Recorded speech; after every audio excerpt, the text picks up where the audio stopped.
తన పేరు కొమ్ము అన్నమ్మ. పేదరికంలో పుట్టిన తాను కష్టజీవి. తాను 6 నెలల క్రితం భర్తను కూడా పోగొట్టుకుంది. ఆ కుటుంబంలో అందరూ ఆడపిల్లలే.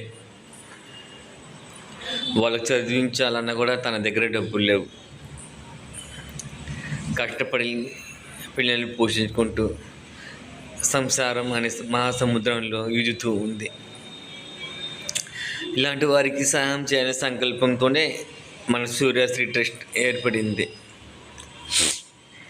తన పరిస్థితి తెలుసుకొని విచారించి తనతో స్వయంగా మాట్లాడి తనకి ఆర్థిక సహాయం అందజేయడం జరిగింది. ఈ ఆర్థిక సహాయం ఈ కుటుంబానికి ఏ ఆసరం ఉంటుందో తెలియదు, కానీ నేను చేసిన సహాయం చిన్నదే కావచ్చు, కానీ తన కుటుంబానికి కొన్ని రోజులైనా ఆకలి అనే బాధ దూరం చేస్తే చాలు. మన ఒక సంకల్పం నెరవేరినట్టే. ఈ కుటుంబం పైన ఆ భగవంతుని ఆశీస్సులు ఉండాలని మనస్ఫూర్తిగా కోరుకుంటూ, సహాయం చేసిన దాతకి మనస్ఫూర్తిగా ధన్యవాదాలు తెలుపుకుంటూ